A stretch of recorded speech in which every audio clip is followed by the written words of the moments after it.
for Health Insurance Portability and Accountability Act. It's a governing body, if you will, under ERISA, another acronym, which is the Employee Retirement Information Security Act, that sets standards for retirement plans and health plans in terms of disclosures to participants, and making sure that the plans are run in the best interest of the employees, the participants that the benefits are being provided for. So today we're focusing on the HIPAA privacy rule. HIPAA has other regulations in it.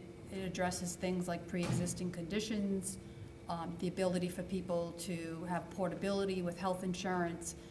But again, our focus today is going to be on the privacy rule, and in particular, protected health information. We're fortunate to have with us today Elizabeth Small from our General Counsel office, and we have an attorney, Andy Siegel from Saul Ewing, joining us today to help with this training and presentation. So again, I'm going to remind all of you to please hold your questions till the end, if you wouldn't mind. And I'm going to go ahead and turn things over to Andy.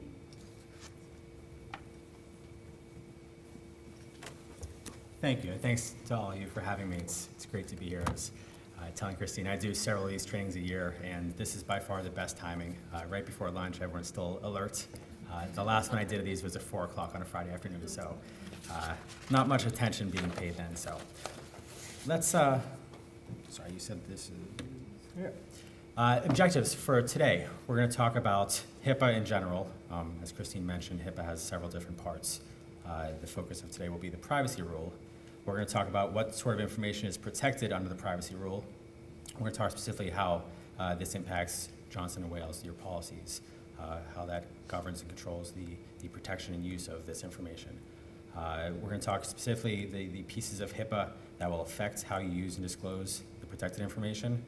We're going to get briefly into state privacy laws. HIPAA is a federal law. There are also state privacy laws that will interact and conflict sometimes with HIPAA.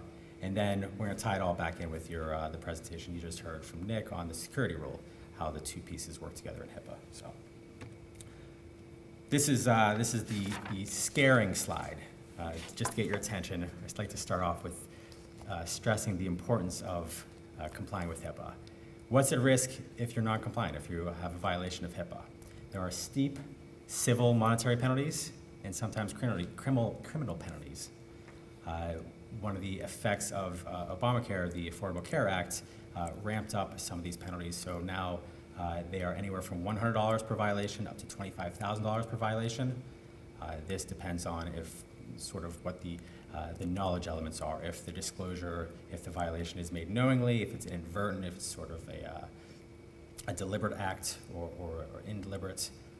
All of these sort of range in penalties. But more importantly, institutional reputation.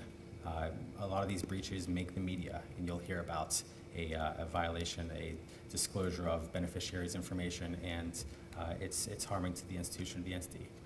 HIPAA is enforced by HHS, Department of Health and Human Services, the OIG wing. It's the Office of Civil Rights, the Investigator General. One thing that's important to note is that HIPAA does not, it's known as it does not create a private right of action. In other words, if John Smith's information is disclosed in violation of HIPAA, John Smith cannot sue Johnson & Wales. How he has recourse is he files complaints with HHS, they launch an investigation, fines are handed down that way, but there's no private right of action. Just an interesting wrinkle. But just a few examples of HIPAA violations that have been in the news recently, a few local examples. Last month, there was a healthcare provider in Boston, Massachusetts Eye and Ear. Some laptops were stolen. The laptops contained beneficiaries' information. Investigation, there was a breach notification, investigation was started. They found that Mass Eye and Ear had no HIPAA policies in place. They didn't do training. They didn't have notice of privacy practices. None of these sort of institutional safeguards that are required. They were fined $1.5 million for a small provider in Boston. Several years ago in Warwick, down the road, Kent Center is a substance abuse center. They also had a theft of a laptop. They were able to catch in time, they notified anyone who was affected, no fines, but it still made the media. These are the things you try to avoid. And then 2 years ago, Blue Cross Blue Shield Rhode Island were moving their offices apparently and donated some equipment, file folders, cabinets, desks, things like that to a charity. Several months later, someone at the charity opened up one of the desk drawers and there were files in there containing 35,000 Medicare surveys from beneficiaries containing Social Security numbers, medical records, forms like that. Not a good idea. Blue Cross Blue Shields avoided monetary penalties, but they had to overhaul their compliance system. They had to notify the individuals. I believe they did credit reporting to check to see if anyone was affected by this. Just, you don't want to take the institutional hit. So that's the scare slide to start you off with.